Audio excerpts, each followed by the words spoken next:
Vocês ficam, né, quando a gente se reencontra, fica aquele momento nostálgico. Então é um prazer estar aqui para vocês, introduzindo o grupo. Usualmente a gente faz a leitura, né, de uma apresentação dele, mas eu vou deixar que você se apresente, que eu acho que é mais aceitável também.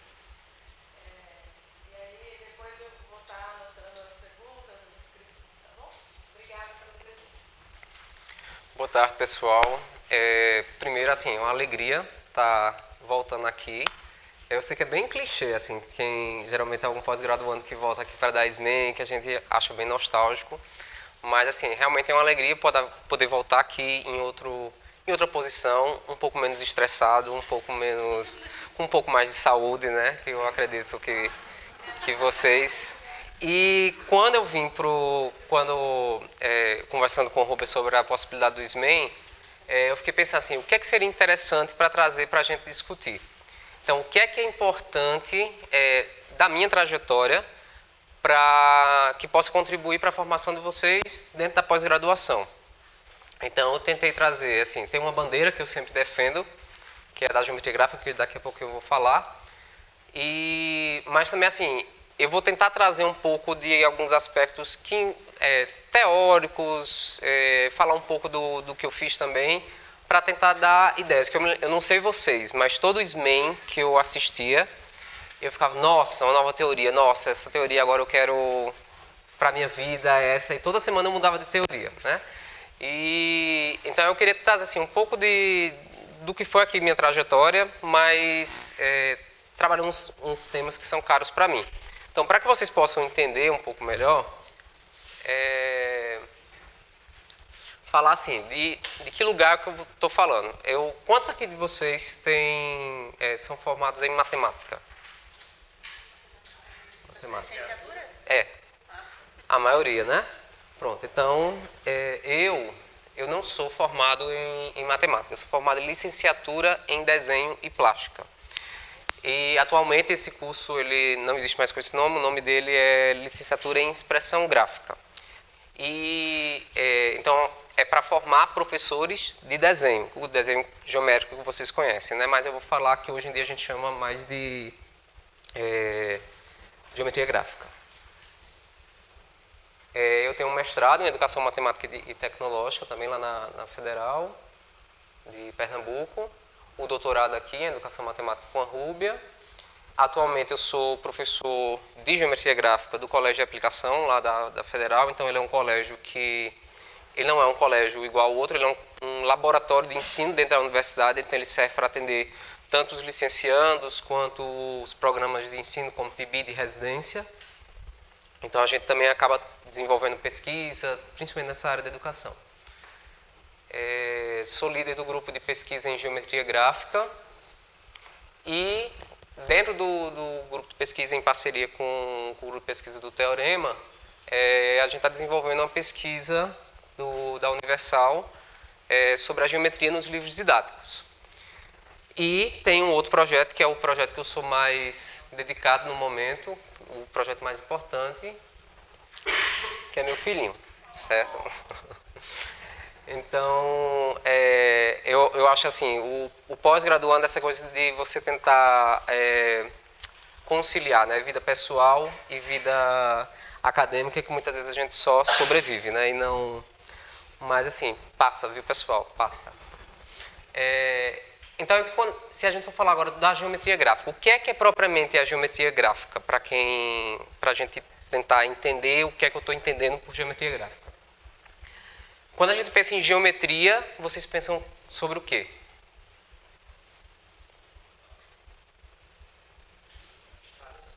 Espaço. Vou fazer uma outra pergunta. Quantos de vocês... outra coisa, eu gosto de ficar conversando, eu não gosto de ficar só falando, não. Quantos de vocês aqui, na educação básica, tiveram aula de geometria? Essa pergunta pode parecer estranha, porém, se você for pegar principalmente as novas gerações, é muito comum, tanto os alunos de licenciatura quanto alunos do lado de expressão gráfica, eles dizerem que, principalmente os que vêm do ensino público, que não tiveram geometria na educação básica. Pergunta, quantos de vocês estudaram desenho geométrico ou dentro de matemática ou em uma disciplina à parte? Olha que maravilha, tá vendo? Vocês são muito privilegiados. Então, por que a gente está adjetivando essa geometria como geometria gráfica? A geometria, quando a gente entende, é o estudo da forma. Só que a gente vai pensar de que maneira é que eu vou estudar essa forma. E, especificamente, a geometria gráfica ela vai estar pensando no estudo sintético. Ou seja, ela vai estar apoiada nas expressões gráficas. Então, não só o desenho, mas também outras mídias, modelos concretos, tecnológicos e por aí vai. Para que a gente possa entender melhor o que é a geometria gráfica, é importante também a gente falar sobre o que é, de onde vem essa geometria que a gente geralmente conhece, que é a origem, vamos dizer assim, dessa geometria escolar. E para a gente diferenciar essa geometria gráfica, por exemplo, da geometria euclidiana. Então, quando a gente pensa na geometria euclidiana, que era num período antes de Cristo, era num período lá dos gregos, da filosofia, antes disso, vocês acham que a geometria de Euclides, lá desenvolvida por ele, é a mesma geometria que a gente estuda nas escolas? Não, muito bem. Então, quando a gente olha para essa geometria e para essa origem, ela tinha um objetivo específico. Então, naquela época, existia um pensamento filosófico mais predominante, que era o pensamento platônico. Então, nessa ideia por isso que a geometria é essa coisa que é abstrata, que a gente nunca vai ter acesso a esse quadrado perfeito, às formas perfeitas, e a gente só tem acesso a sombras dessa realidade. Então, a gente nunca vai ter acesso a essa realidade do ponto de vista platônico. Porém, o Euclides, ele, na época dele, ele tentou sistematizar, porque existia uma preocupação muito grande naquela época de entender assim, qual é a essência de tudo, né? Então, uns achavam que era o número, outros achavam que era a água, outros achavam que era o ar. E Euclides, naquela época, ele tenta reunir o conhecimento que se tinha, o conhecimento matemático e geométrico, que não necessariamente tinha esse nome, mas ele não escolhe todo o conhecimento, ele escolhe um conhecimento específico, que é onde ele desenvolve esse pensamento axiomático dedutivo,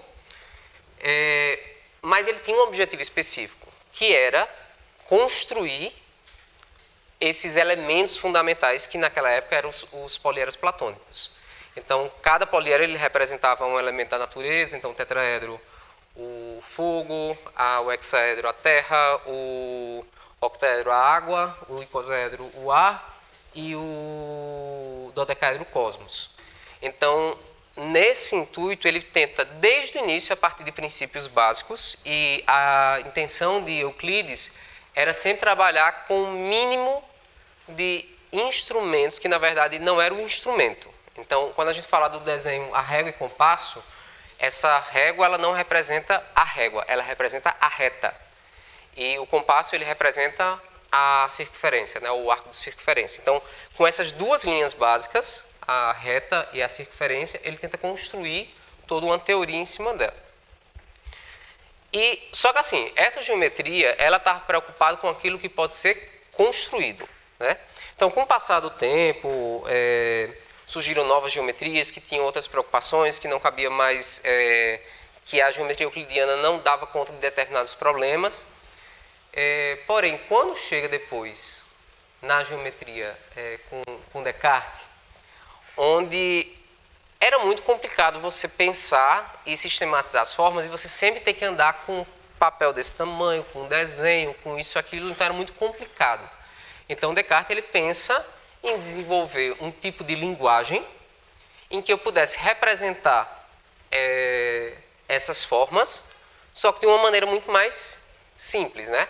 Então, onde ele começa a trabalhar com a álgebra, se representando a partir de equações, na geometria analítica. Então, quando a gente pensa, a geometria euclidiana, ela está muito nesse pensamento axiomático dedutivo.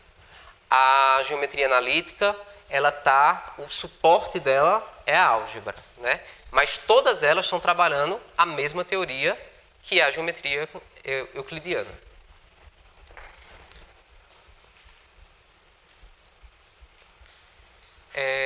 Depois, Hilbert, ele preocupado também, né, na época do formalismo, ele está muito preocupado assim, não, essa geometria do jeito que Euclides trabalhou já está ultrapassada. A gente vive num outro momento em que, por exemplo, eu preciso me comunicar com pessoas de outro país e tudo mais, e a gente precisa uniformizar essa matemática.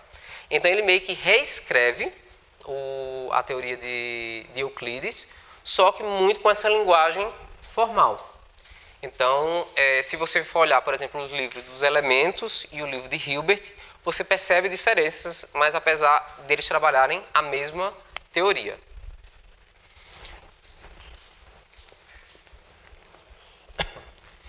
Aí, quando a gente pensa no ensino, existiam dois autores que eles se preocuparam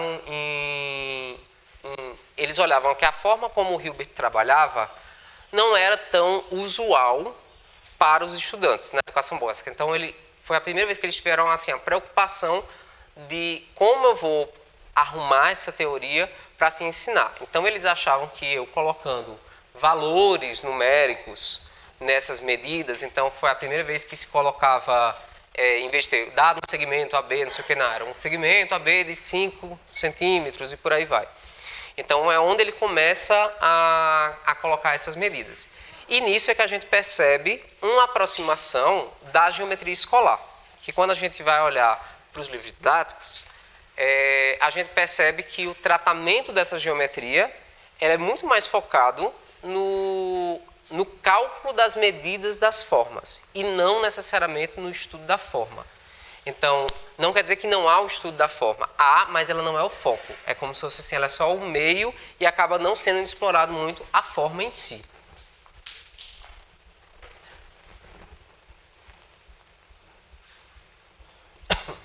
Então, quando a gente pensa na geometria gráfica na educação básica, é importante a gente pensar que, para quem teve aula de desenho geométrico, o desenho ele já foi uma disciplina obrigatória do currículo. Então, quando a gente pensa, a partir de quando surgiu a Lei de Educação, lá em 1930, já existia antes o ensino de desenho dentro de escolas militares e de tudo mais, mas quando a gente pensa assim, como Lei da Educação Básica e por aí vai, ela desde 1930 já existia como uma disciplina, e ela era meio que dividida, do mesmo jeito que a matemática de hoje é dividida em vários campos, então naquela época também o desenho era dividido.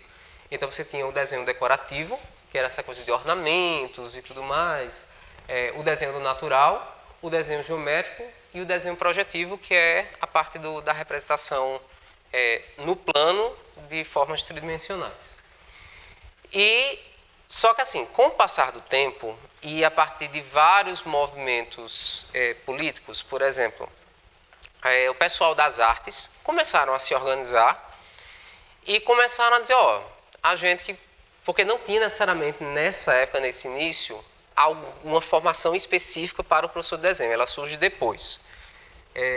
Então começa o pessoal de arte se mobilizar para existir um campo específico das artes visuais, né? Que na época eram artes plásticas.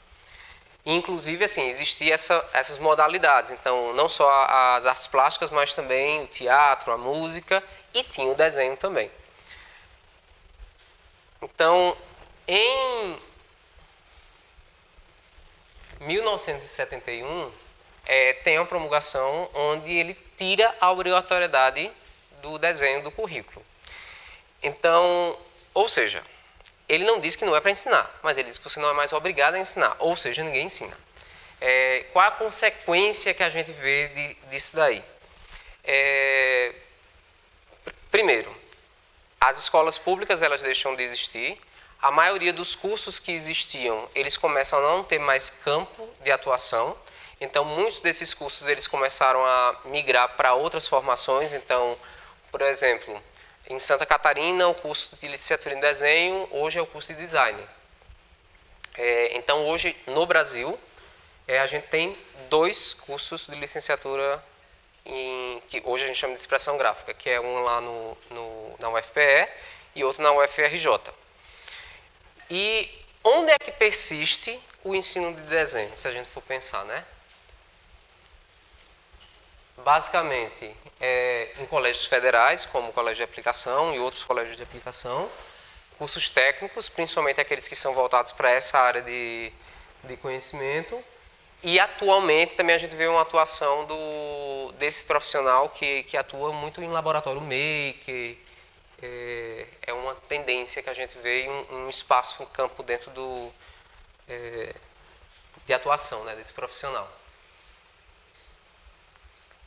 Só que, como consequência dessa retirada do desenho, o que acaba acontecendo? Os assuntos, a geometria, ela sempre existia trabalhada dentro da matemática. E o foco lá na matemática sempre foi esse do tratamento de medidas. Porém, quando tira o desenho, então meio que esses conteúdos, eles são distribuídos para essas disciplinas que são mais próximas. Então, o estudo de perspectiva, do desenho natural, do desenho decorativo, fica meio que a cargo do pessoal de artes, e a parte do desenho geométrico, de geometria desenho projetivo, fica a cargo da matemática.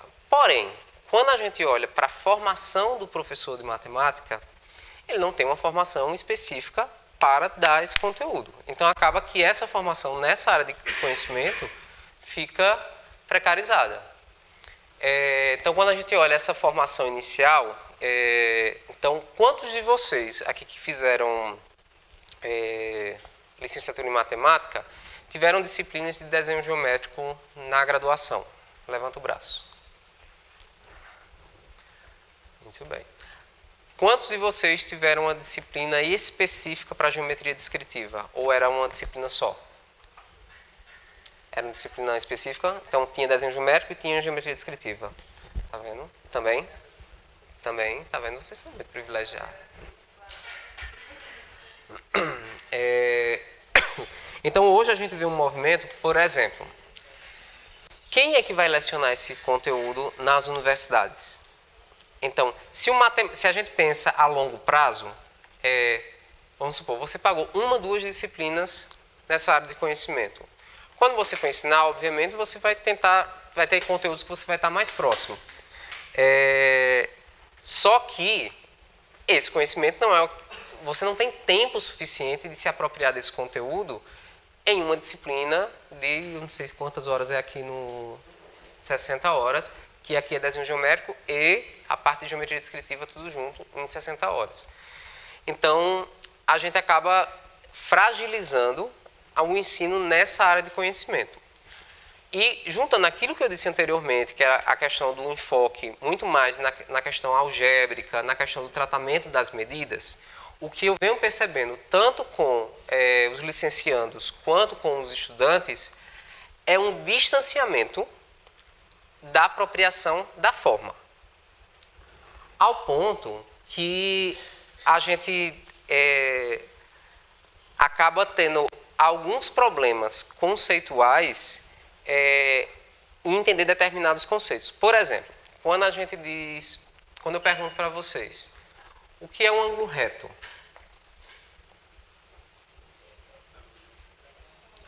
Um ângulo de 90 graus. Aí veja, a resposta padrão, 100% das pessoas dizem que o ângulo é a medida do ângulo. 90 graus não é o ângulo. 90 graus é a medida do ângulo. Então, se eu faço essa posição aqui para vocês, aí todo mundo, que ângulo é esse? Aí todo mundo diz, 90 graus. Mas você está medindo para dizer que é 90 graus? Então, você não está quantificando. Então, o que é que seu cérebro faz para identificar que isso daqui é um ângulo reto? Como? 2 retas perpendiculares. E como é que esse cérebro entende que essas retas perpendiculares? Aí, para isso, eu vou trazer a teoria com que eu trabalho. Eu não vou falar sobre a teoria propriamente dita. Eu vou muito mais assim mostrar essa teoria em prática a partir da dinâmica que eu quero fazer com vocês, certo? Sim, uma possibilidade que a gente tem para sanar essa, não vou dizer deficiência, né, mas assim, essa falta de formação é a partir de formações continuadas. Então, por exemplo, a SBEM, ela promove muitas formações que, dentre elas, já teve uma com a parte de geometria gráfica na educação básica.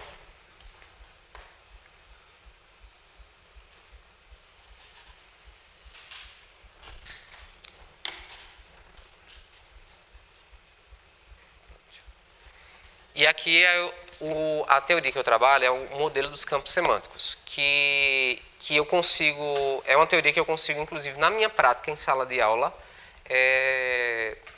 trabalhar e perceber o que os alunos fazem. Então, quando a gente pensa no campo semântico, o campo semântico ele é um processo de produção de significado, certo? Ele não é uma coisa estática, ele é um processo. Então, a gente vai perceber isso na prática aqui, fazendo agora a dinâmicazinha que eu quero fazer com vocês.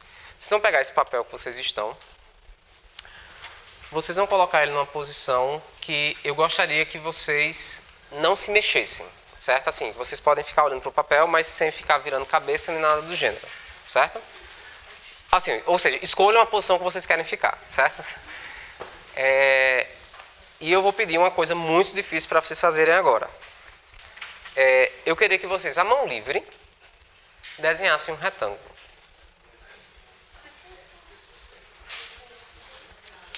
É uma tarefa muito complicada.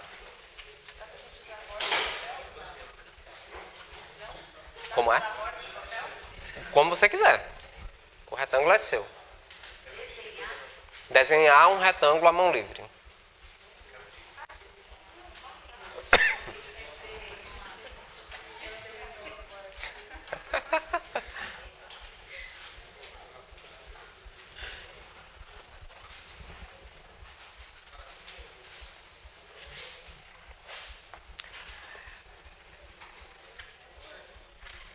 Percebam que, assim, ao desenhar esse retângulo, vocês estão fazendo um movimento muito mais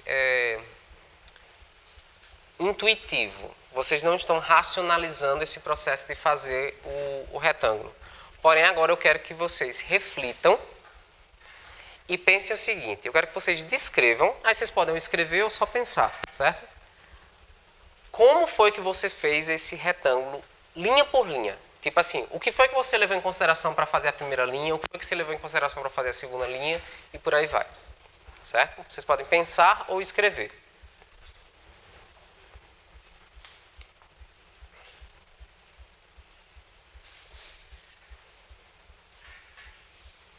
Então, vocês levaram em consideração alguma referência, vocês só chamaram Jesus e fizeram os traços.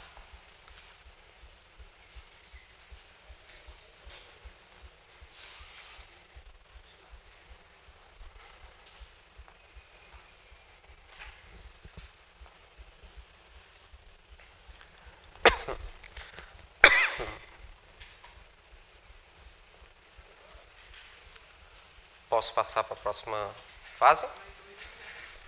Agora eu quero que vocês façam o seguinte. Eu quero que na parte de trás do papel, certo? Vocês não façam isso. Vocês façam o seguinte, eu pensei que estava aqui, mas não está. Vocês vão fazer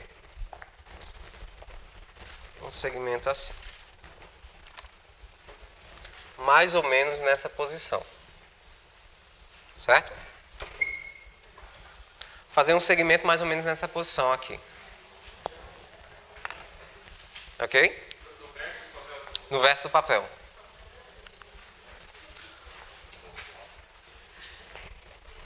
Ok? Agora eu quero que vocês, de novo, sem mexer cabeça, sem mexer o papel, sem mexer nada, eu quero que vocês desenhem um retângulo considerando que esse é um dos lados do retângulo. Sem mexer cabeça, sem mexer papel.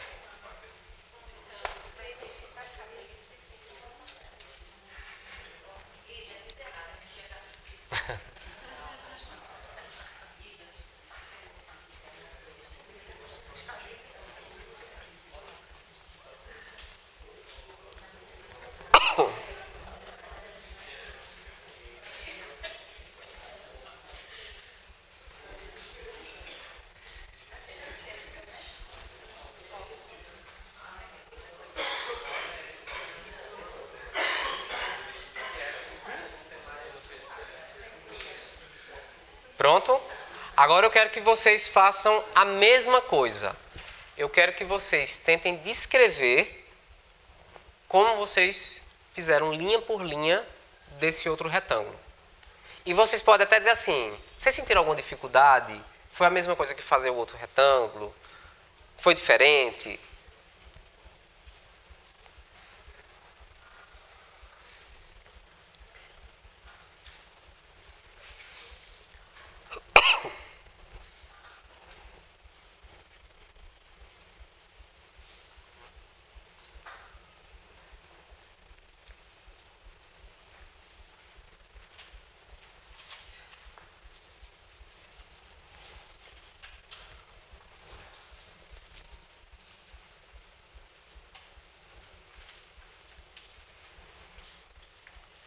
Ok?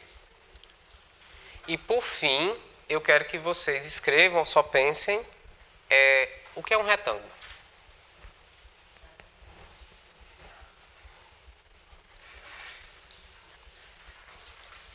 Se vocês fossem explicar para alguém o que é um retângulo, o que é que vocês diriam?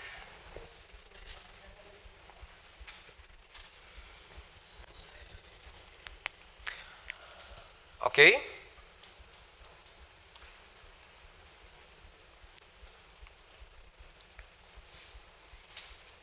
Agora vamos para o momento da mágica. Eu vou adivinhar como foi o primeiro retângulo que vocês fizeram. Vou aqui fazer uma leitura da mente de vocês, certo? E acredito que a maioria, não todos, fizeram algo mais ou menos assim. Sim ou não? Tá vendo? Perceberam a mágica? Alguém fez o retângulo assim? Sim. Ok. Pergunta. Eu queria que agora alguém pudesse falar como foi que vocês fizeram o retângulo de vocês. Descrever. Uma linha vertical. Certo. Embaixo de cima. Certo. Aí uma linha horizontal com a mesma origem. Ok. E aí uma outra linha vertical, né? Continuando. Ok. Você faz a torta. Ok. Perfeito. Perfeito. Alguém fez alguma coisa diferente disso que Nath falou? Eu usei a borda do papel, como eu não sou boa em reps. Ok, usei a borda do papel como referência. E essas outras linhas que você fez? Eu desenhei uma paralela, teoricamente, paralela às bordas do papel. Ok, perfeito. Teoricamente. Não, é isso aí. Alguém mais quer falar alguma coisa diferente do que já foi falado? Alguém fez alguma coisa diferente ou todo mundo fez mais ou menos a mesma coisa? Mesma coisa, né? Então, percebam que para o modelo dos campos semânticos, a partir do momento que você faz essa enunciação, você vai constituindo o objeto. Então, por exemplo, para vocês, isso é um retângulo. Para o corpo de vocês, um retângulo, ele é um composto de verticais e horizontais, certo? Para você fazer um retângulo, você precisa da referência de retas para fazer. Então, você precisa de algo externo, além do retângulo, para conseguir fazer o retângulo. No segundo caso, que a gente colocou aquela reta na diagonal. Como foi o processo para vocês fazerem esse retângulo? Eu vi que alguém lá atrás disse que já entendeu a virar a cabeça, não foi? Eu acho que foi, para mim, pelo menos, foi um processo que eu precisei de pensar muito mais do que no outro caso.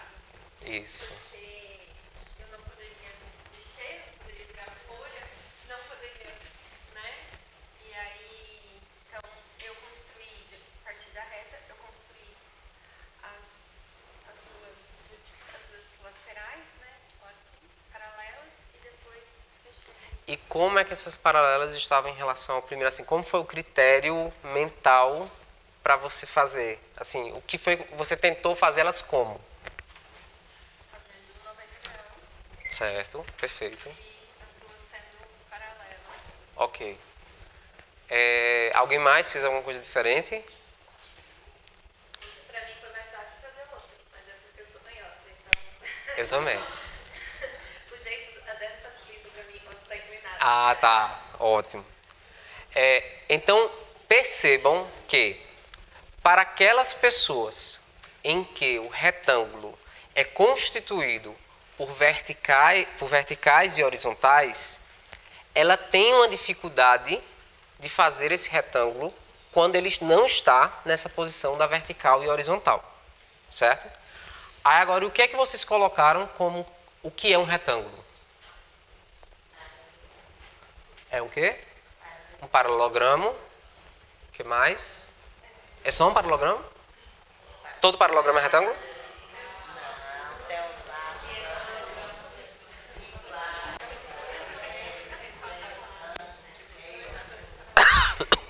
Ok. Percebem que alguém falou diferente dessa conceituação do retângulo? Eu falei 3 linhas e uma tampa. 3 linhas e uma tampa, ótimo. Então, percebam, pegando aqui o caso do mais formal, certo? Que vocês percebem a distinção de como você racionalmente e abstratamente conceitua ou idealiza esse retângulo e de como seu corpo percebe esse retângulo. Então, para o modelo dos campos semânticos, você tem 2 objetos diferentes. E por isso que a gente percebe muito a dificuldade dos alunos, literalmente, de operar com a forma. Então, eu tenho exemplos de alunos que a gente fala, eu disse, o que é um ângulo reto? Ele, um ângulo de 90 graus. Eu disse, tu pode fazer com a mão, como é que é um ângulo de 90 graus? Aí ele não sabe, porque ele não tem a imagem mental da representação gráfica. Ele só associou o valor numérico àquele nome, aquela palavra de ângulo reto. Mas ele não tem a visão da forma. Então, a gente precisa, inclusive, pensar em estratégias como professor, e eu acho que assim, para vocês, é um ótimo exercício vocês fazerem isso com vocês antes de pensar em fazer com os alunos. Então, um exemplo, em matemática, lá na BNCC, ele pede para que você faça lá a construção da mediatriz. O que é uma mediatriz?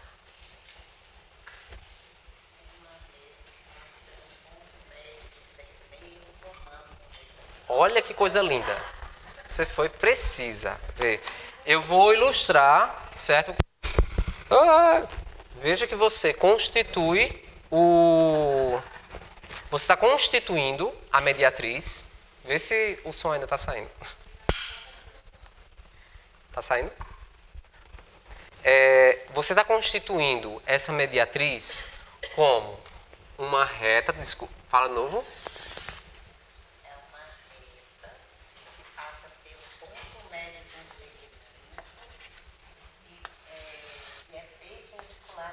Perfeito. Aí, vejam só. O modo como você constitui o objeto, aí vamos pensar agora, como é que eu posso construir a mediatriz de 2 pontos? Vocês se lembram dessa construção?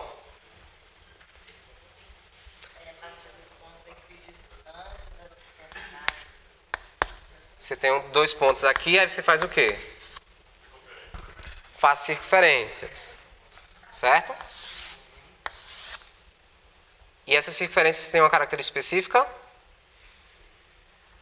Pode ser qualquer circunferência? De mesmo raio. Agora pergunta. Vamos pensar na noção aqui. Quando eu penso nessa noção de mediatriz, que é uma noção legítima, ela não está errada. Mas essa noção me ajuda a construir a mediatriz? Não, porque se eu penso, por exemplo, o que é que eu percebo com os alunos?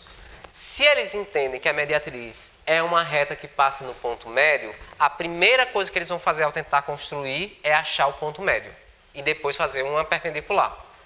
Só que para você achar o ponto médio, você tem que fazer uma mediatriz. Então, percebe que aqui eu tenho duas mediatrizes diferentes. Eu tenho dois objetos diferentes a partir do modelo dos campos semânticos, certo? Então, porque eu estou constituindo ele a partir de um núcleo de informações que são tipo que ele chama de estipulações locais. Então, são coisas que eu aceito aquilo como verdade sem questionar. Então, essa história do ponto médio que passa perpendicular a um segmento. Então, eu não estou aí questionando o que é perpendicular, não estou questionando o que é ponto médio, eu só aceito aquilo como verdade. Então, eu tenho que estar preocupado, enquanto como professor, de quais noções eu vou explorar com o meu aluno, se eu tenho uma intenção de que ele também construa algo. Porque aí, se eu dou essa, beleza, ela vai ser útil para outras coisas. Mas para esse tipo de construção, qual é o campo semântico que vai estar envolvido aqui nesse tipo de pensamento? Aqui você está pensando ela como uma mediana ortogonal. Mediana como uma reta que passa no ponto médio e ortogonal que forma 90 graus. Nesse caso aqui, se você faz essa circunferência, o que representa essa circunferência?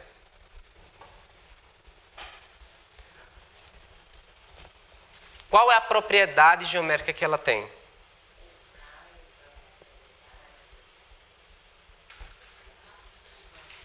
Aí vejam, por exemplo, como é?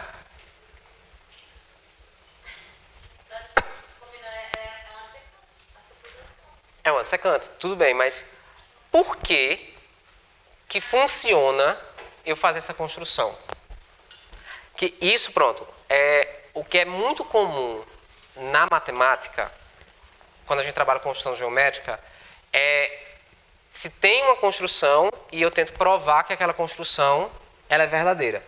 Com isso, vocês são ótimos demonstradores, mas vocês não são estimulados a criar. No sentido de, como é que eu posso criar construções? Então, eu tenho que pensar sobre as relações geométricas que existem naqueles objetos. Então, se eu penso a mediatriz como um conjunto de pontos que tem a mesma distância para dois outros pontos, certo? Então, eu estou querendo dizer que todos os pontos dessa reta vão ter a mesma distância para outros dois. Então, a relação que a mediatriz tem nesse campo semântico é com os pontos e não com o segmento. Certo? Nesse sentido, se eu sei que a reta é determinada por dois pontos, basta eu encontrar dois pontos que eu determino essa reta.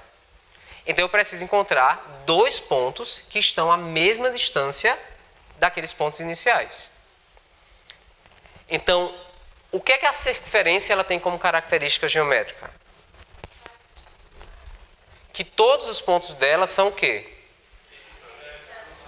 Equidistância ao ponto. Então, no caso, eu faço essa circunferência porque aqui eu vou ter o lugar geomérico dos pontos que são equidistantes a A, os pontos que são equidistantes a B, e na interseção entre eles eu vou encontrar um ponto que é equidistante tanto a A quanto a B. Certo? Até aqui tudo bem. Isso ainda é um pouco do trivial do que se ensina em desenho geométrico.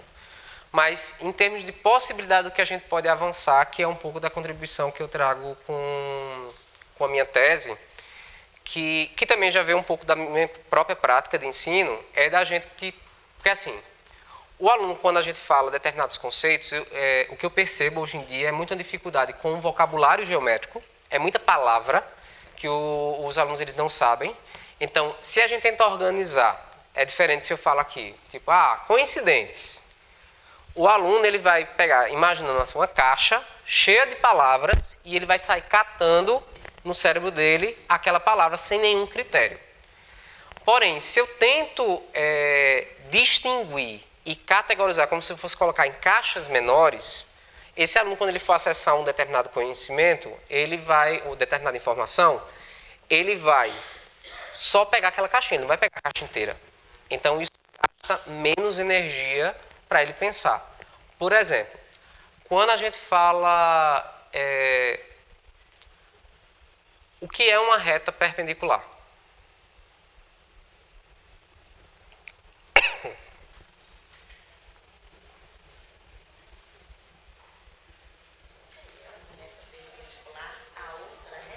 Olha aí, muito bem. Não existe, isso é uma coisa muito importante. Do mesmo jeito que a mediatriz é uma reta que tem relação com outros dois pontos. E que essa relação é a relação de pontos equidistantes. A perpendicular, ela também, em termos de natureza de objeto, é uma reta. Mas aí qual é a relação que ela tem com outra reta? Forma um ângulo 90 graus, um ângulo reto. Agora, e uma reta ortogonal à outra? Tem diferença?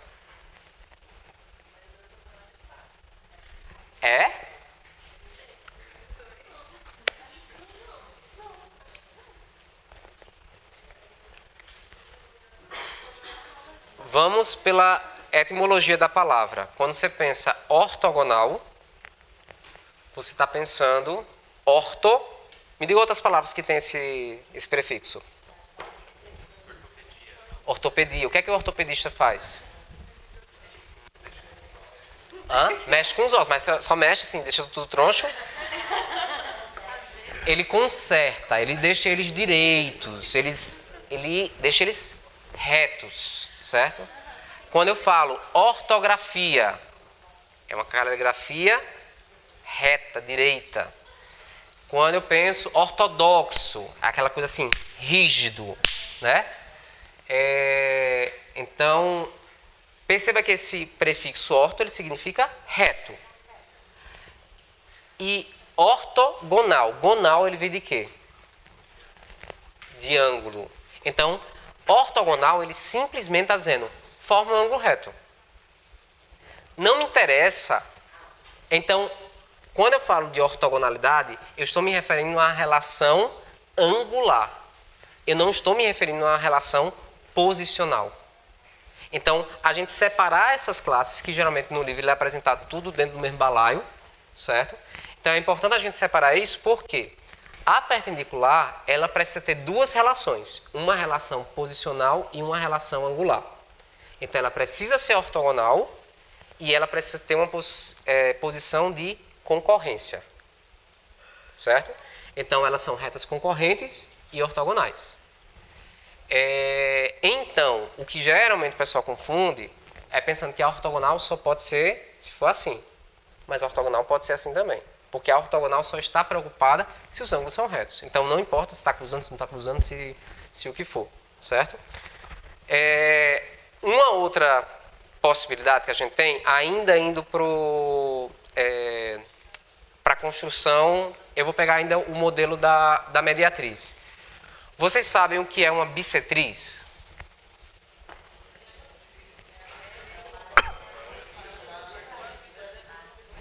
Olha aí, muito bem. Então, ela é uma reta que divide um ângulo em duas partes iguais. Aí você pode pensar na bissetriz também como um lugar geométrico, ou seja, como uma construção de um outro objeto. Como lugar geométrico, qual é a característica dos pontos dessa reta?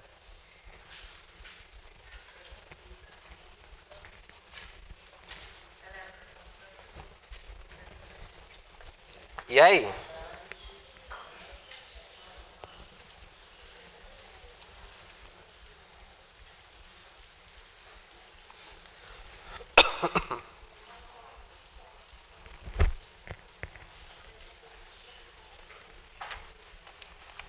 E aí? Equidistantes as retas. Então, os pontos dela... Então, vejam que na mediatriz os pontos são equidistantes a outros dois pontos. Não ao segmento, aos pontos, que são as extremidades.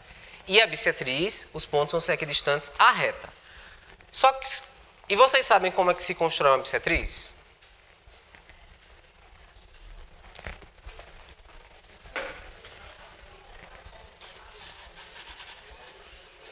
Cadê?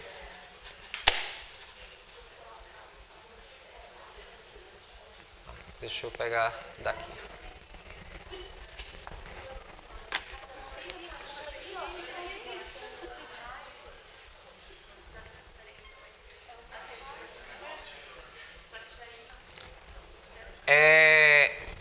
Se eu for construir essa bissetriz, eu preciso de duas retas, não é isso? Como é que é a construção da bissetriz?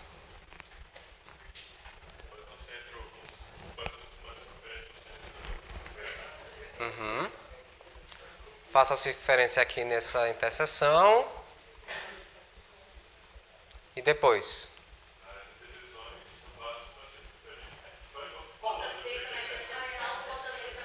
Pode ser esse ângulo aqui, não pode ser? Pronto.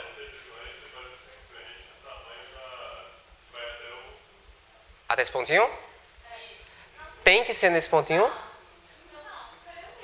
Não, né? Tipo, facilita em termos de construção, mas em termo conceitual, ele precisa ser da mesma medida? Não. As duas circunferências precisam ser, para que eu encontre um ponto que seja equidistante. Aí aqui eu vou fazer só para facilitar, certo? Beleza. E a mediatriz vai estar onde? A bissetriz vai estar onde?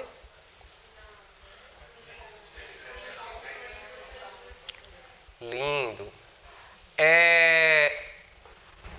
Aí, beleza. Vocês conseguem ver alguma associação dessa construção com a da mediatriz? Porque, assim, para o aluno ele está fazendo duas coisas diferentes. Então, é mais memória RAM na cabeça dele para gastar. Se eu consigo fazer com que esse aluno, ele pense tudo isso dentro de um mesmo campo semântico, ele economiza memória RAM, certo? Então, vocês conseguem associar, por exemplo, essa reta. Vocês concordam que essas duas circunferências que vocês estão fazendo, ela não se assemelha às duas circunferências que eu fiz lá na mediatriz? Ou seja, que a bissetriz dessas duas retas, ela vai ser a mediatriz desses dois pontos? Porque esse ponto aqui, ele está equidistante para cá, está equidistante para cá. E aqui também, certo? Agora, pergunta. E se essas duas retas são paralelas?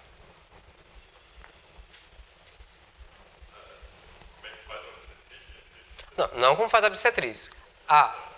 Deixa eu fazer a pergunta diferente, eu não fiz a pergunta correta. Desculpa. Aqui, sim, PS, deixa eu voltar aqui, que aqui a gente ainda não terminou. Você fez uma bissetriz. Agora, se eu fosse pensar no lugar geométrico de equidistância de duas retas, é só uma bissetriz?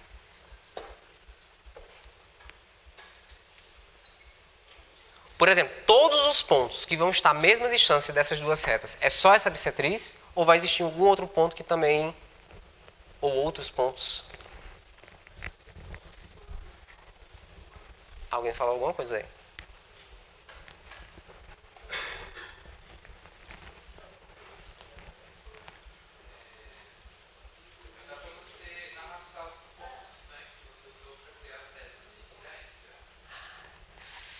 Sim, dá.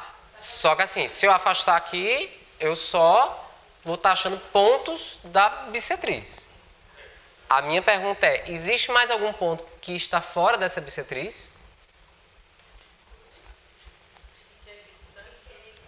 Das duas retas. Pode fazer o quê? Isso, outra bissetriz, certo? Que a outra bissetriz, ela vai estar onde? Opa, perpendicular. Então, eu não vou nem fazer a construção porque eu sei que elas são perpendiculares. Agora, como é que eu sei que elas são perpendiculares?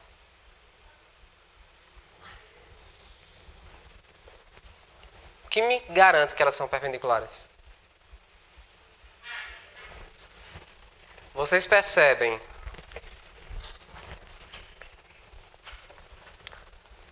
que isso daqui é um ângulo quê? Isso é um ângulo de 180, vocês estão medindo, é? É um ângulo raso, certo? Se esse ângulo raso, eu pensar que esse ângulo aqui eu vou ter A e A, ok? E esse aqui eu tenho B e B, ok? Se eu pegar, ou seja, 2A mais 2B tem que ser igual a 180. Agora sim. Então, no caso, se eu faço a simplificação, A mais B vai ter que ser igual a quanto?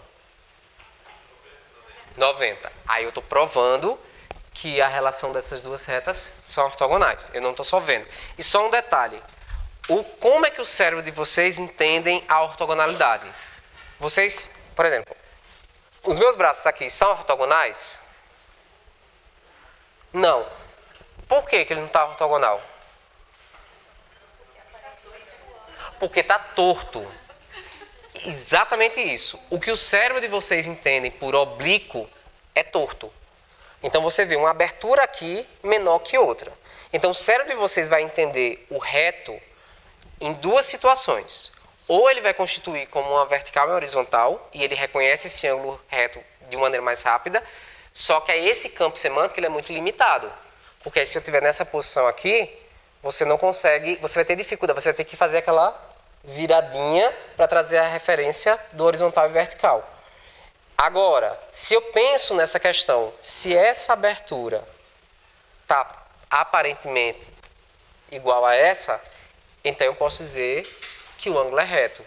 Aí a gente pensa até na definição lá de Euclides, em que todos os ângulos retos são iguais entre si, diferente dos ângulos oblíquos, né? Então, no caso, voltando para cá, vocês fizeram as duas. Lindo e maravilhoso. Agora, se eu fosse fazer o lugar geométrico de equidistante de duas retas paralelas,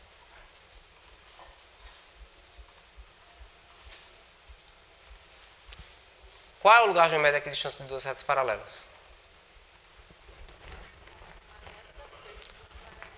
Passo uma reta perpendicular.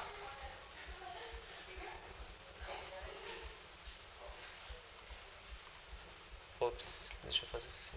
Aqui é a linha de construção, eu vou botar de azulzinho. Passo uma reta aqui perpendicular. E está distorcido por conta do projetor, viu? Mas isso aqui é perpendicular. Tá bom? Depois.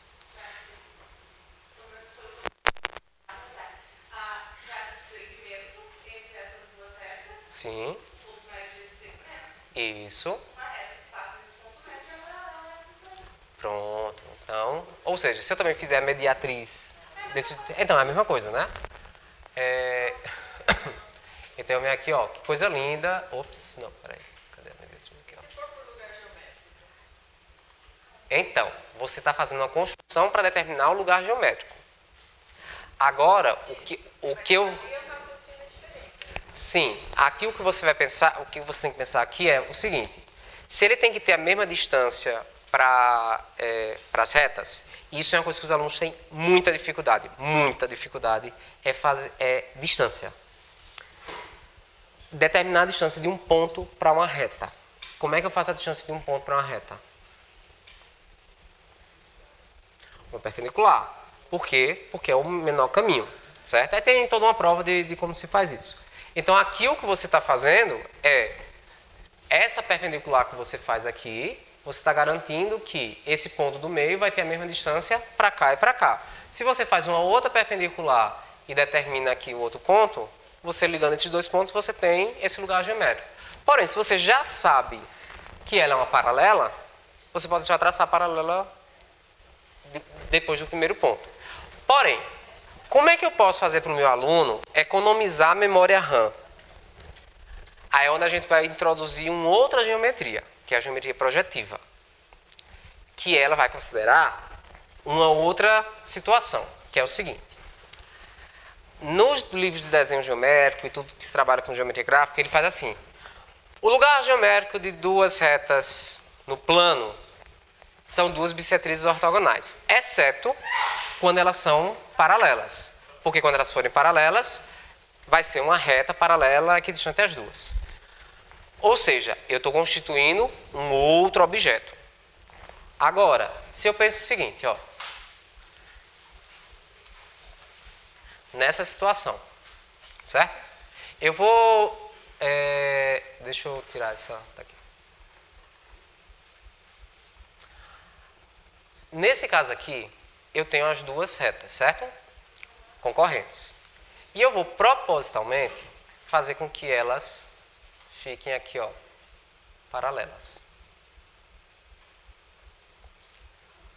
O que é que acontece aqui? Aquela circunferência que está aqui, elas se encontram num ponto, não é isso? Que é o centro da circunferência. Duas retas paralelas, elas se encontram? Não euclidianamente. Só quando a gente pensa na geometria projetiva, duas retas, não existem retas paralelas. Na verdade, as retas paralelas do euclidiano, elas vão se encontrar num ponto infinitamente afastado. Como é que a gente pode dizer, ah, Bruno, isso não existe? Muito simples e muito fácil. Presta aqui teu papelzinho. Pronto. Peguem o papel de vocês e posicionem pouco próximo ao rosto de vocês, de modo que uma lateral esteja mais alta e a outra esteja mais baixa. Certo? Pronto. Não, eu só queria mostrar para isso.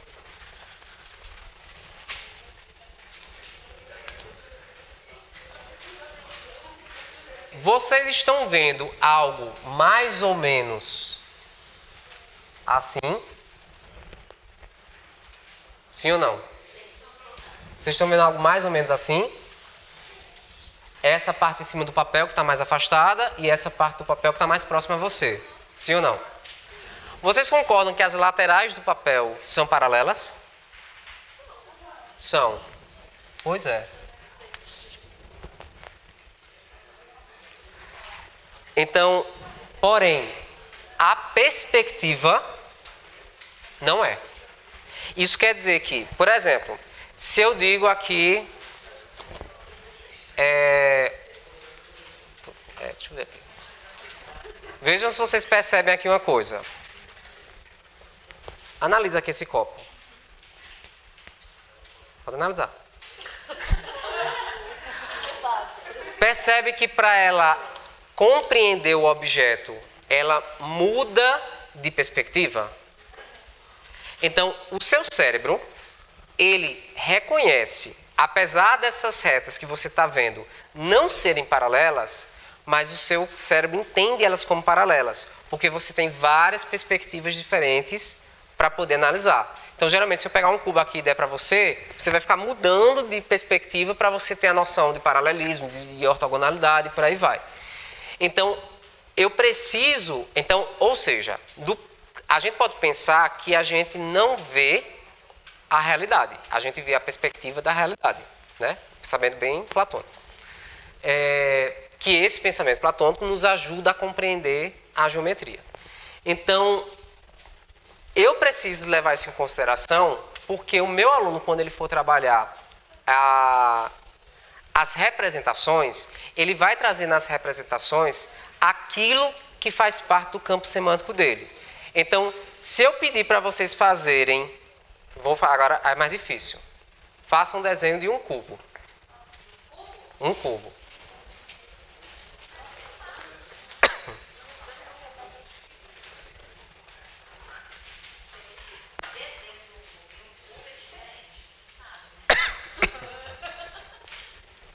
Faça um desenho de um cubo.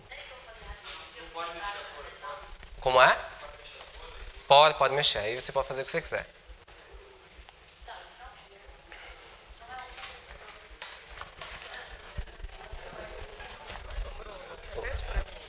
A relação posicional e angular. A perpendicular é as duas coisas. E o ortogonal é o quê? É só angular.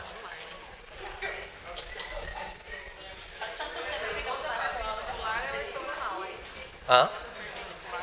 Isso. Das paralelas eu falo que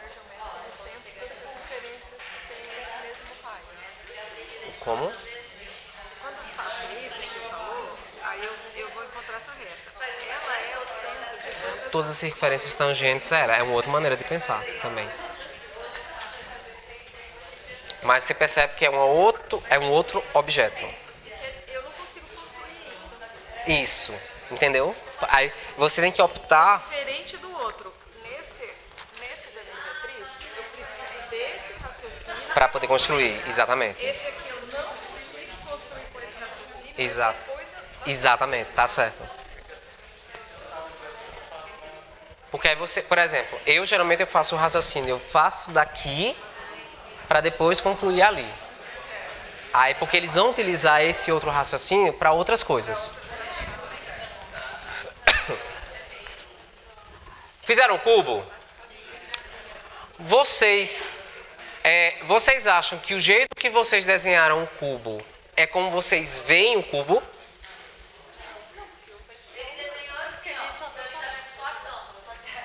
Ah, ele fez só a tampinha de cima. Foi esperto ele, foi esperto. Mas algumas outras pessoas podem ter feito o cubo desse jeito.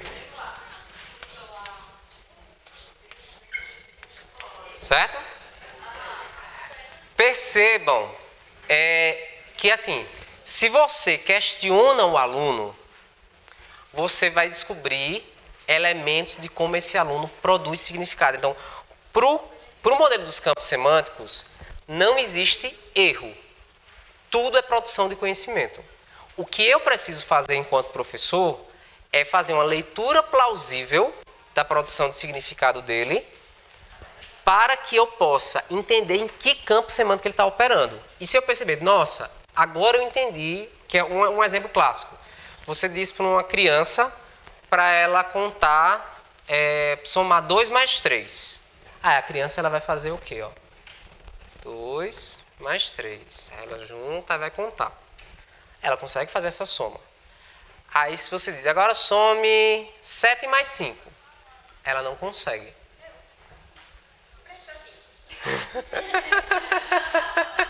Exatamente. Porque ela está operando no campo semântico das mãos. E ela só tem 10. Pelo menos nas mãos, né? Aí, então, ela não vai conseguir fazer uma operação que extrapole esse campo semântico. Então, ela precisa ampliar esse campo semântico, pedir emprestado os dedinhos do colega, para poder fazer essa operação.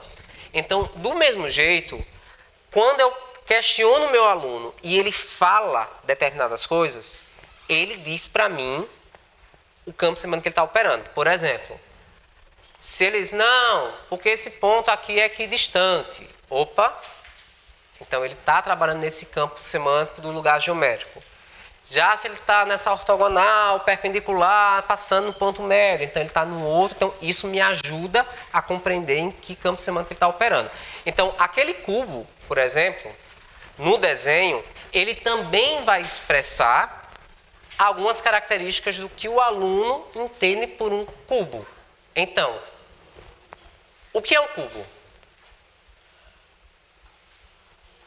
Sem querer, assim, mostrar serviço. Só podem responder genuinamente. É um dado, mais perfeito ainda. Então, essa concretude, como está mais... Então, ela associa a forma de um objeto, do dado, tem a forma de um cubo. Então, tudo aquilo que se parecer com um dado, vai ser um cubo. E nesse desenho aqui, percebe que no cubo você tem faces quadradas. Então, no seu desenho, aparece um quadrado.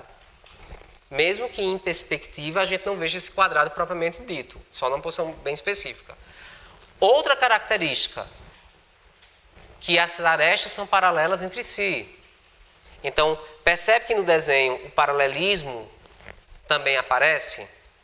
Então, determinados tipos de representação, eles vão explicitar características desse campo semântico também. Só que você só tem como dizer se realmente é isso, se você questionar o estudante. Então, é diferente de eu perguntar o que é um quadrado para uma criança de 5 anos de idade. E perguntar para um matemático da matemática pura o que é um quadrado. Ou, se eu mostrar uma figura para os dois vão reconhecer aquilo como um quadrado. Porém, aí o que ele chama na teoria, a justificação que cada um vai ter para dizer que aquilo é um quadrado, vai ser diferente. Então, o matemático ele pode dizer, ele é um quadrado porque ele é um polígono de 4 lados com os lados equidistantes equiláteros e equiangulares. Já o menino, não, isso é um quadrado porque minha mãe disse que eu tenho um brinquedo na minha casa que isso aqui tem a mesma forma e ela disse que isso é um quadrado. Então, percebe que a justificação é diferente. Logo, o campo semântico é diferente. E esse campo semântico, ele sempre está introduzido, ele sempre é local, ele sempre está envolvido em uma determinada atividade. Então, o fato de você estar aqui, a gente está produzindo significados aqui nessa conversa, se amanhã você for relembrar o que você está fazendo, você está produzindo novos significados, porque você já está numa outra situação, em outro momento, revisitando e reelaborando tudo aquilo que você está fazendo, certo? Sim. E aqui? Ops, para cá. Vocês percebem que, nesse caso de cá, as retas são o quê? Essas duas retas pretas? Concorrentes. E percebem que o que eu estou fazendo aqui se eu trabalho com o meu aluno, aí isso o professor ele pode pensar nesse sentido, de eu tenho uma construção que eu produzi significado para ela e isso aqui faz sentido para o aluno. Vai chegar num momento, do mesmo jeito quando você está todo aqui, assim, quem dirige, você está aprendendo a dirigir, você primeiro olha para a marcha, olha para o pedal. Não fale comigo enquanto eu estou dirigindo, porque o cérebro e o corpo ainda estão entendendo. Vai chegar no momento que você consegue ir com a mão, intuitivamente, você nem pensa que você está apertando a embreagem, então é a mesma coisa com o desenho. Você, nesse início, você racionaliza, você pensa, mas vai chegar um momento que o aluno só vai repetir aquela construção. Ele não está mais pensando que aquela circunferência é o lugar geométrico daquele distante. Não, ele já sabe que aquilo dá certo e ele repete aquele procedimento. Porque isso economiza memória RAM na cabeça dele. Agora, o que eu tenho que fazer é propor situações em que, a partir do conhecimento que ele já tem, ele consiga utilizar esse conhecimento em outra coisa. Então, em vez de eu ensinar um novo procedimento, eu tenho que explorar as propriedades geométricas para que ele consiga. Nossa, se eu considerar que eu tenho, na construção da minha mediatriz, esse modelo mental da mediatriz, eu tenho esses pontos. Certo? A, B, C, D. Então, onde é que está lá naquela construção os pontos A, B, C e D?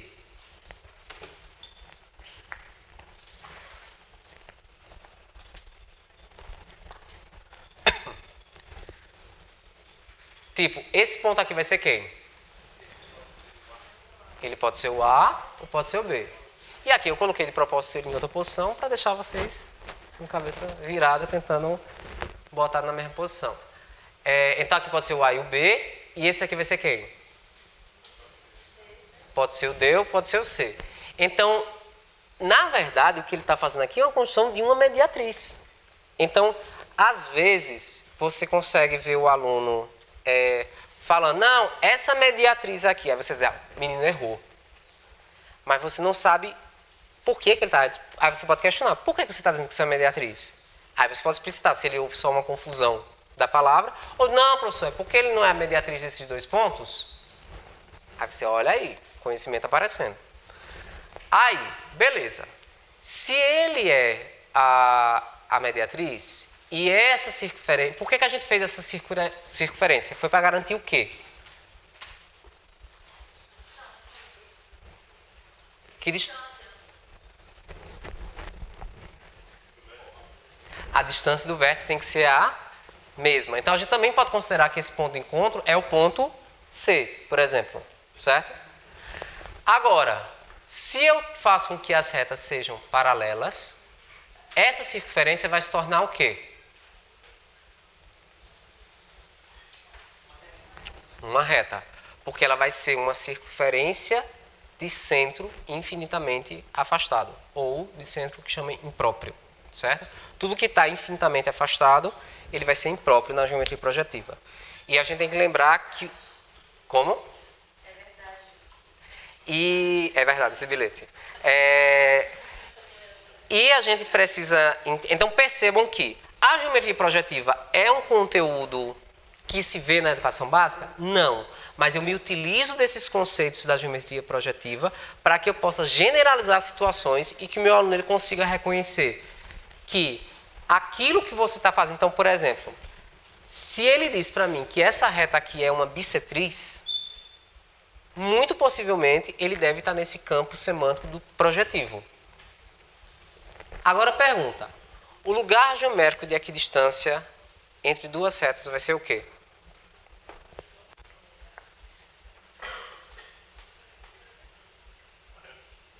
Só uma? Vejam, se eu penso do ponto de vista projetivo, o lugar geomérico de equidistância de duas retas no plano sempre serão duas bissetrizes ortogonais. Só que quando elas forem paralelas, onde é que está a outra bissetriz?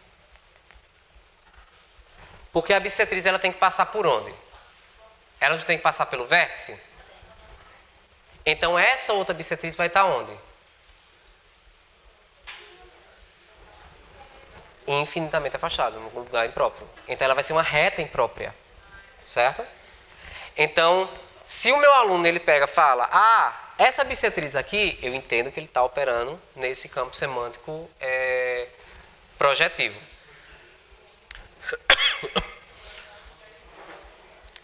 Isso aqui ficou claro para vocês? Ficou claro?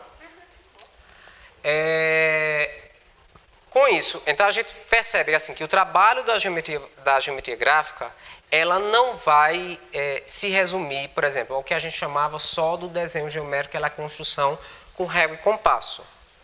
Então você pode trabalhar com outros instrumentos e é até importante que você trabalhe com outros instrumentos. Para quê? Porque ele precisa entender que, vamos supor, se eu vou fazer uma malha poligonal, e eu for utilizar palitos para fazer uma malha poligonal. Então eu estou pensando, construindo polígono a partir dos seus lados. Só que se eu vou fazer agora um outro tipo de malha, fazendo tipo, recortando na cartolina. Então eu preciso fazer uma construção de um polígono, eu preciso fazer com que eles se encaixem. Então percebam que envolve outras propriedades geométricas de acordo com o suporte que eu vou utilizar. Então, é importante que eu sempre, por exemplo, eu apresento uma situação, eles vão constituir um campo semântico, tipo, que tem a história. Todo mundo reconhece o retângulo naquela posição. Aí eu começo a apresentar o retângulo em outra posição. Só que assim, não é só uma vez na vida que eu apresento, eu sempre vou colocando posições diferentes, para que o cérebro dele comece a associar que a posição não faz parte do conceito de retângulo. Senão, o cérebro vai procurar o caminho mais fácil.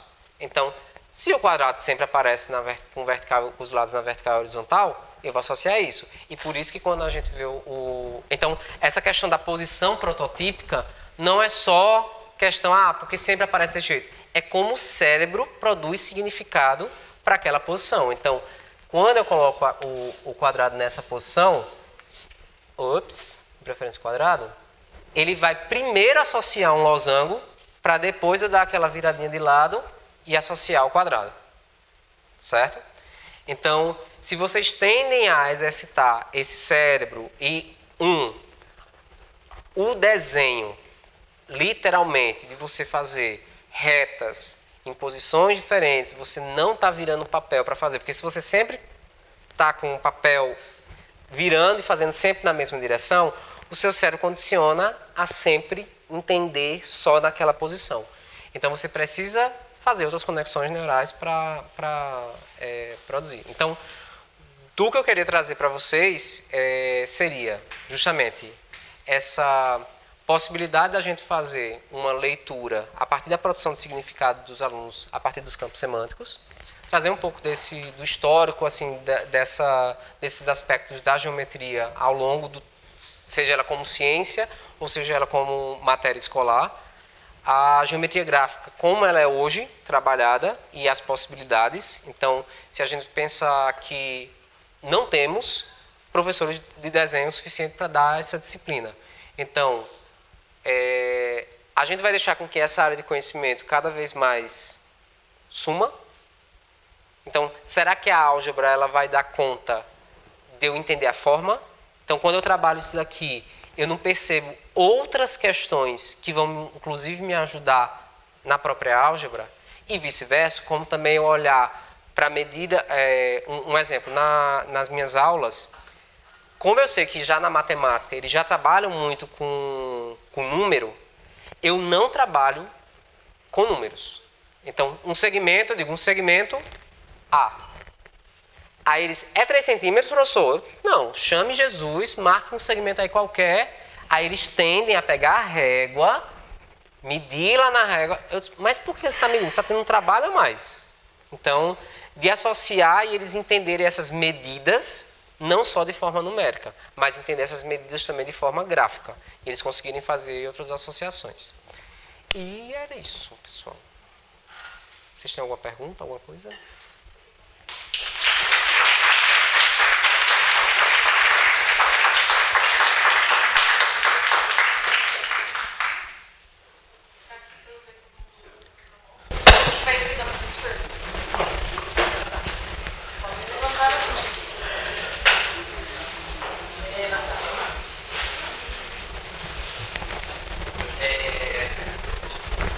Bom, boa tarde, Bruno. Boa tarde, pessoal. Bom ver vocês de novo aqui, né? Claro. E gostei muito da sua fala. Agora,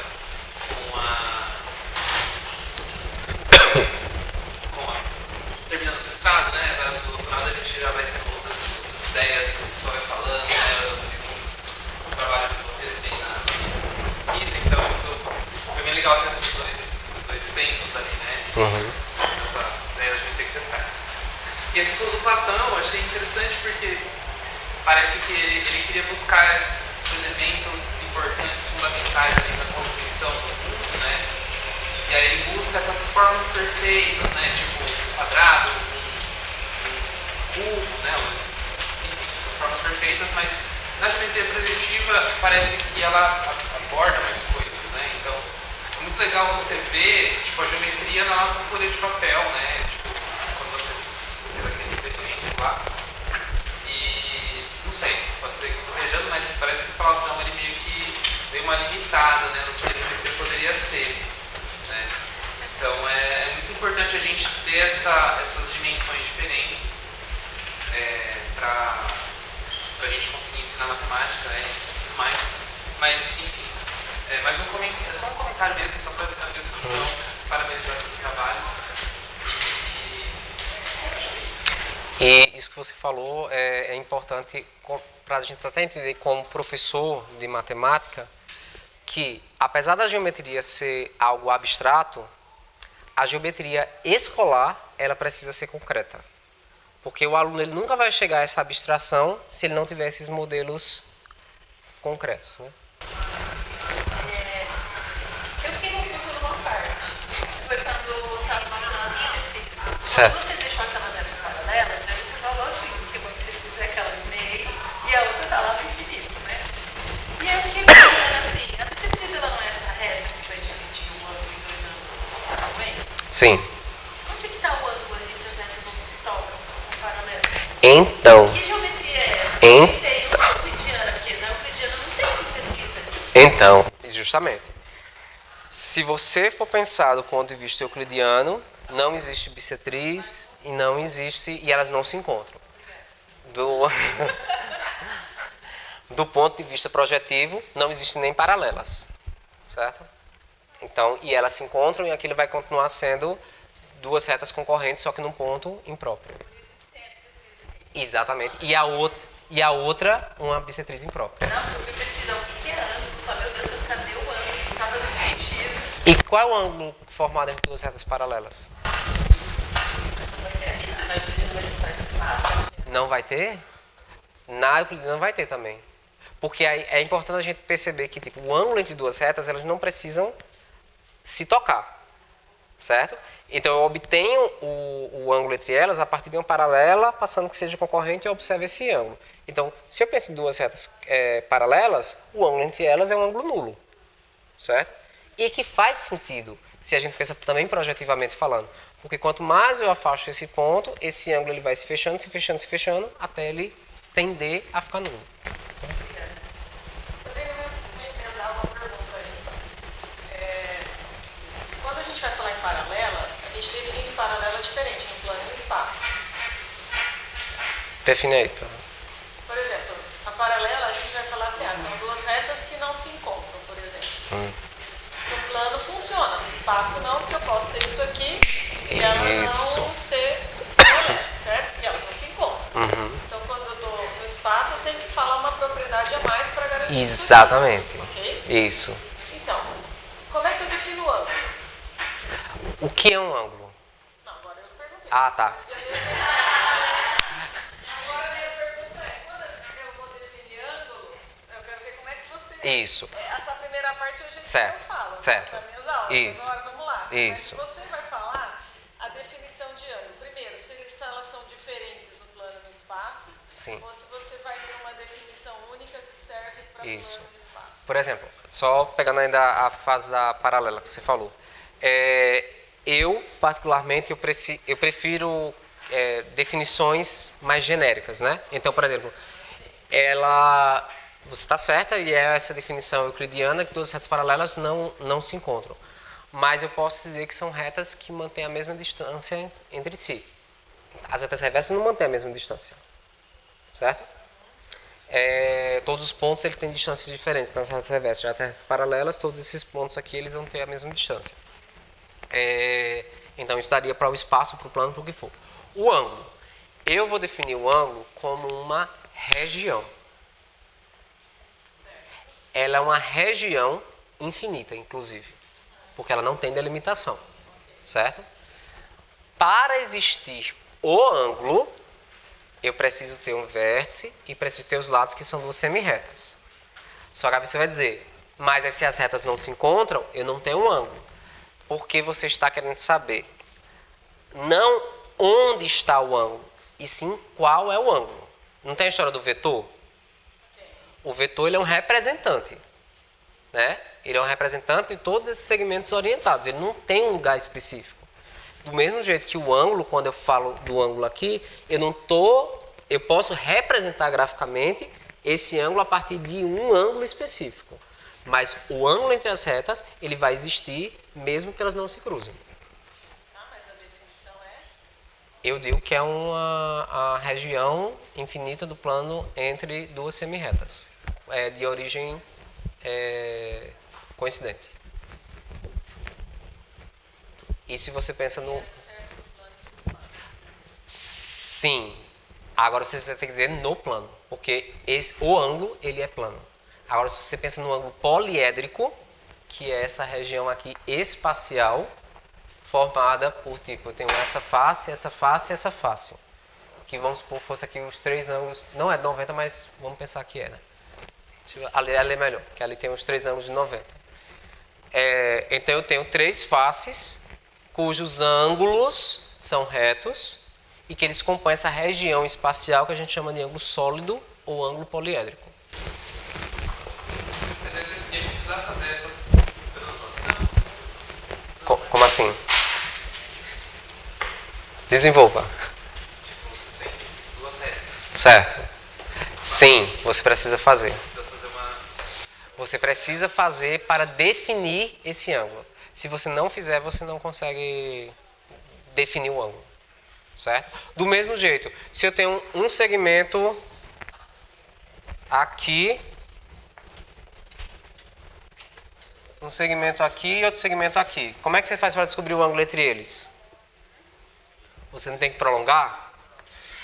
Então, apesar dos segmentos não serem concorrentes, existe um ângulo entre eles. Certo? E essa é o tratamento que eu faço para definir o ângulo entre eles.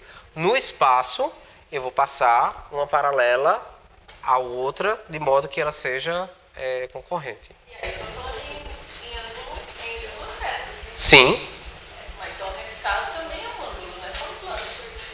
Não entendi. Você tinha dito que o ângulo mesmo só existe no plano. Sim. Então, mas se eu tiver essa reta e essa, eu também tenho um ângulo entre elas. Sim. E onde é que... Elas não estão no mesmo plano. Não, mas o ângulo está no plano. Se você for pensar... Eu vou ter que projetar. Eu sei. Então, se você pensar o seguinte, ó, passa aqui. E você imagina um plano que contém essa reta e é ortogonal a essa. O ângulo entre elas duas vai estar aqui no plano. Mas então o ângulo não é entre as duas retas, porque senão elas não estão no mesmo plano. Não é entre essa e essa. Sim. É que, de novo, o ângulo entre as retas, ele não tem uma posição específica. Porque ele é um representante daquela angulação. Você deve estar claro, mas depende de que lado. Depende da Isso. Porque, por exemplo, se eu tenho duas retas aqui, quero saber, essas duas retas são ortogonais, certo? Como é que eu poderia medir esse ângulo? Passar uma paralela, só que eu posso passar uma paralela para cá, posso passar uma paralela para cá, não existe uma posição certa. Qualquer uma vai dar conta disso. Agora, o que eu preciso entender é que o ângulo, ele é muito determinado pela direção dessas retas. Dessas semi-retas, no caso, né? Quando a gente pensa na origem. Então, tipo, quem vai definir o meu ângulo é as direções dessas retas. Então, independente da posição dela, se ela está aqui, se ela está aqui, se ela está aqui, essa angulação entre elas é sempre a mesma.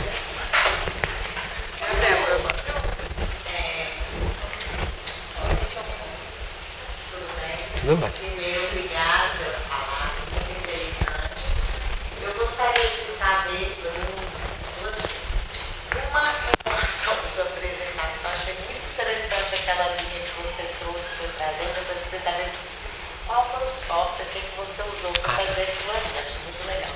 E outra coisa é a questão, assim, que realmente a geometria, ela é muito deixada de lado na escola até hoje, né, em diversas circunstâncias, em diversas regiões.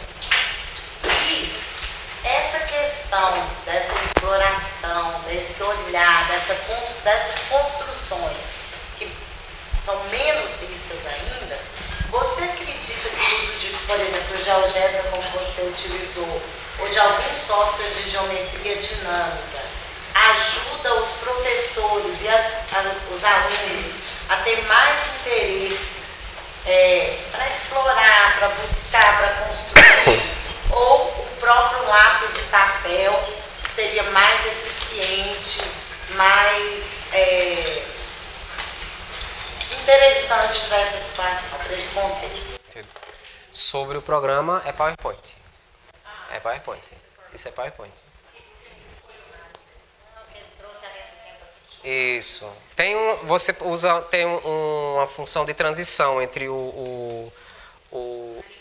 Não, por exemplo, eu nem uso... Antigamente eu utilizava animação, só que hoje em dia é mais fácil. Você faz o slide final, aí você copia ele e vai tirando as coisas que você não quer. Aí quando você bota para um efeito de... que eles chamam de morph, né? Que é para... que ele vai tornar aquele slide no outro. Então, se eu boto um segmento fora do slide e no outro eu coloco o segmento dentro do slide, então ele faz esse movimento do slidezinho. Sim, e sobre a outra pergunta, depende. Primeiro, depende do seu objetivo.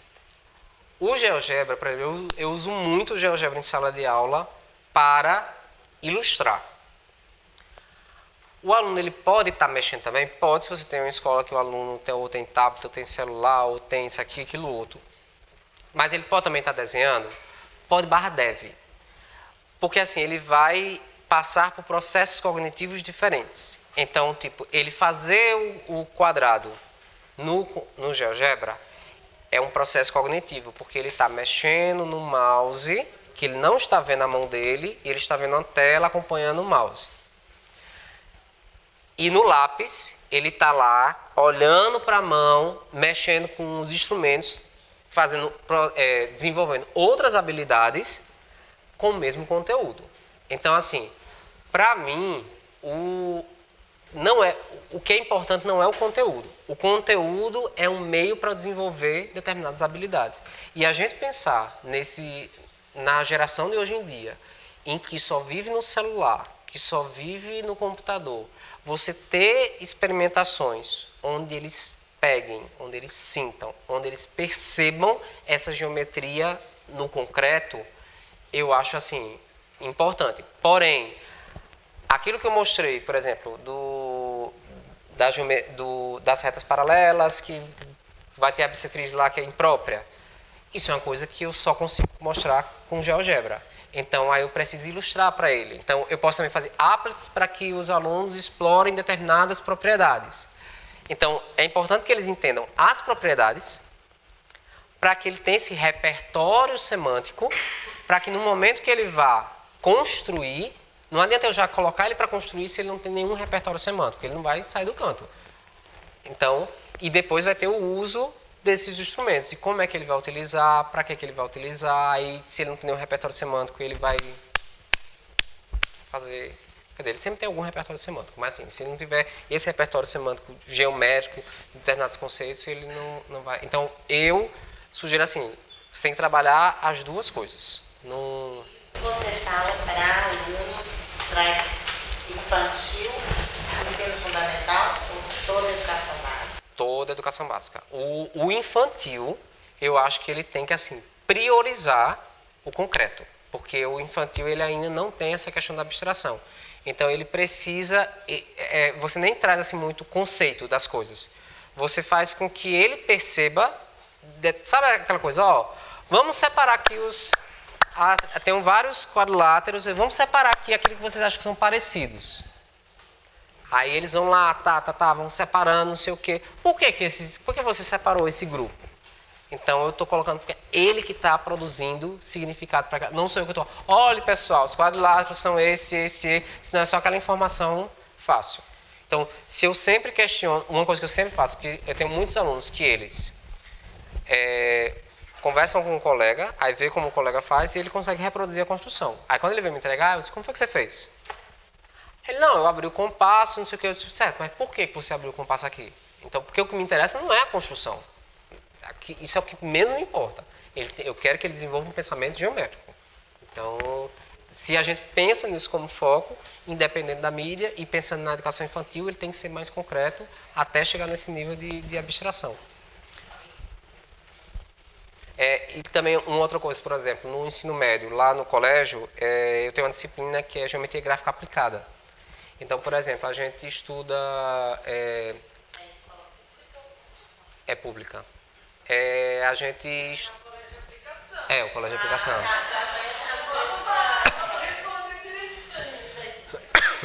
Eles vêm, por exemplo, a gente vai estudar o eclipse. Que isso é visto geralmente em ciências, em geografia.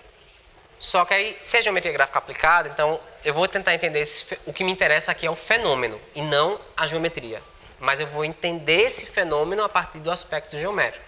Então, todo mundo sabe que o eclipse é quando a Lua está na frente, lá do Sol, a Terra, no meio, entre o Sol e a Lua, tudo, beleza. Mas quais são os limites? Quando é que eu tenho um eclipse parcial? Quando é que eu tenho um eclipse total? Como é que estão esses raios solares? Então, a gente vai envolver os assuntos de tangência e tudo mais. Então, eles tentam, primeiro, compreender o fenômeno. Depois, eles identificarem esses aspectos do fenômeno até chegar no Sonho Encantado da Terra do Nunca, que é eles construírem simuladores daquele fenômeno. Entendeu? Então, eles no GeoGebra ou na mão livre, por exemplo, a gente fez, que era a primeira etapa, que era só de astronomia. Então, vamos fazer os modelos dos planetas. Então, eles terem a noção da proporção e ter que escolher qual era o... Então, não, vamos fazer a Terra desse tamanho. Então, se fizer a Terra desse tamanho, Júpiter vai ficar de que tamanho? Vai ter papel suficiente para fazer esse Júpiter? E o Sol? Aí, depois a gente ficou no corredor fazendo as distâncias entre os planetas para eles terem uma noção dessas distâncias em escala, né? Então, não é só quantificado, porque eles poderiam fazer o cálculo dessas medidas. Mas é outro tipo de percepção, é tanto que uma coisa que eles comentaram, eu não sabia que tipo Vênus e Mercúrio e a Terra eram tão próximos entre si em comparação, PS, eles já conheciam as medidas numéricas dessas distâncias. Mas o ver essa distância gráfica é outra sensação, é outro processo cognitivo. Se não me engano, você marca que você levantou a mão, mas eu não sei se era para... Obrigado. Foi muito interessante o que você trouxe para nós. Porque você tem um conhecimento bem amplo sobre geometria, é muito interessante. Na verdade, era mais como também trazer um pouco uma observação sobre alguma coisa que você falou dos ângulos. Aí na Colômbia, no processo de renovação curricular que teve já um tempo atrás, que foi também a única proposta na Colômbia séria para desenvolver matemática. Desenvolveu por um professor chamado Carlos Basso.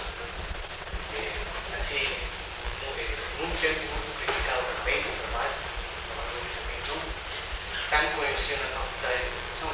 Ele traía assim uma visão, porque você falava de, por exemplo, a questão da geometria ser uma coisa viva. Uma coisa o quê? Viva. Certo. Sim. Então, ele apresentava, por exemplo, que um ângulo, normalmente a gente fala que, você falou que o ângulo de 90 graus a gente acha que essa medida.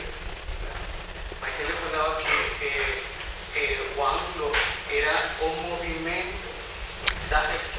Não um lugar, não o espaço, sino um movimento que faz a reta. E aí, o movimento era o vivo do ângulo. Mas a medida, ele ficava, eu não sei se o nome é certo, o cadáver do ângulo. Uhum. A medida era o cadáver. Entendi. Então, era outra visão que ele mostrava. Sim. Além de demonstrar que seria somente a questão do espaço. Sabe? Sim, sim. Era um pouco isso. E aí também, o que faz, por exemplo, pensar dessa maneira, também é o que a tecnologia vai potenciar. E aí ficava pensando nessa visão do maestro Carlos Basso, quando o primeiro exercício que você apresentou de como desenhar o rectângulo, eu ficava pensando assim, quando uma criança empezava a dirigir uma bike, Sim. e aí vai direito, e aí ele vira, faz um movimento de meia volta.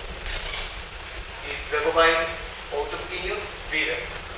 Entendeu? Até que ele faz o vira. Uma visão mais viva do movimento. Sim. Da geometria em movimento. Sim, sim. E esse conceito, assim, essa ideia de movimento da geometria é um outro campo semântico. É tanto que, assim, por exemplo, na matemática, eu vejo o pessoal lá da aplicação, eles assim, o ângulo como região, o ângulo como giro. Então, perceba que são noções diferentes. E nenhuma delas está errada. São aspectos daquela forma que vão lhe ajudar a compreender mais sobre aquele objeto. Então, quanto maior repertório, quanto mais situações diferentes você tem dessa mesma situação, mais elaborado fica esse objeto. Eu também, assim, eu gosto, só que com os meus alunos, eu ainda não cheguei a isso, porque assim, eu tento fazer com que eles compreendam bem essa questão da região, porque eles sempre confundem a fazer o ângulo como só aquela... Ele pensa que o ângulo é aquele arcozinho daquela circunferência. Então, eu quero que eles entendam que o ângulo é essa região. E se eu entendo também que aí eu posso fazer essa ideia do movimento, aí eles podem usar o relógio, pode usar o que for para... Ou, por exemplo, a gente fez um modelo de um fazedor de ângulos, que a gente pegou uma folha de jornal, como se fosse, e um folheto e uma folha branca. Cortou em duas partes, encaixou uma na outra. E quando eu vou rotacionando, eu vou vendo essa abertura. E eu fiz questão de não cortar o papel de uma forma circular, para que eles entendam que não tem que ser esse círculo, que o que vai delimitar essa região, aí pode ser ou o movimento que essa reta faz, ou a região entre essas duas retas, né? Mas isso é bem interessante. Kart, quando você estava falando para mim sobre as retas, né? E aí iluminação. Quando você fala nisso, a gente pode pensar lá nos vetores. Ela está aqui e eu venho trazendo ela para cá. É essa a ideia? Sim, Só pra- sim.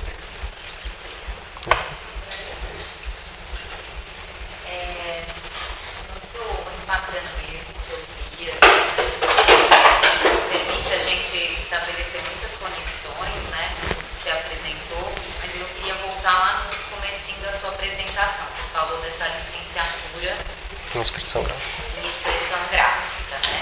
Recentemente também eu trabalhei com uma pessoa que tinha uma formação, uma licenciatura em educomunicação. E eu vejo quanto essa pessoa agrega a minha prática por essa outra formação. Então, algumas licenciaturas que a gente desconhece, que não tem lugar definido na escola, né? Não tem essa demanda, até pelo desconhecimento.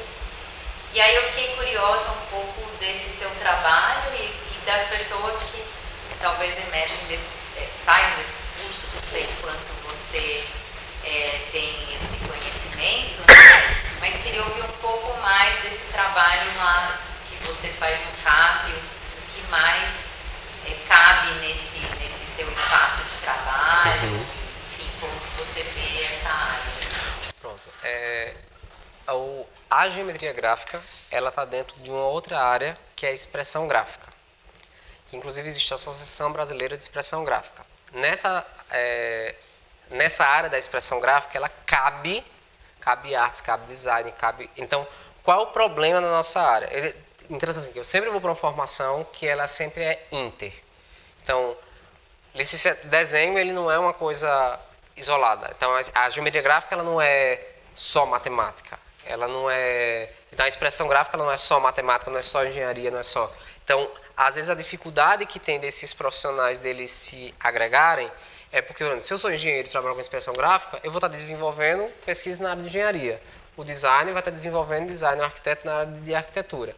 E esses congressos na área de expressão gráfica é onde agrega todo mundo. O curso lá de expressão gráfica, ele agora está com outra pegada da minha época, porque ele está muito mais voltado para essa questão assim, do que esse licenciando ele não só pode ser professor, mas ele pode trabalhar com a elaboração de materiais educacionais. Então, por exemplo, independente da área de conhecimento, então se eu vou trabalhar na área de química, fazer os modelos atômicos, então aquele licenciando ele pode estar desenvolvendo esses modelos e materiais.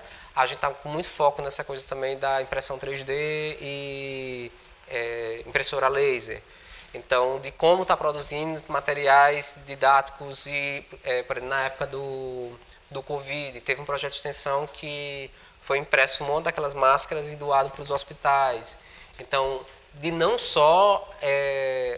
está muito mais ampliando e mostrando assim, a importância da expressão gráfica. Agora teve outro projeto de extensão que eles pegaram peças do museu, de um museu lá que às vezes são muito frágeis e tudo mais, então fez um escaneamento dessas peças, depois imprimiu elas em 3D para que você deixe assim, aquilo preservado para que as pessoas possam também pegar, para que cegos possam também experienciar aquelas obras e que não poderiam se fosse a obra propriamente dita.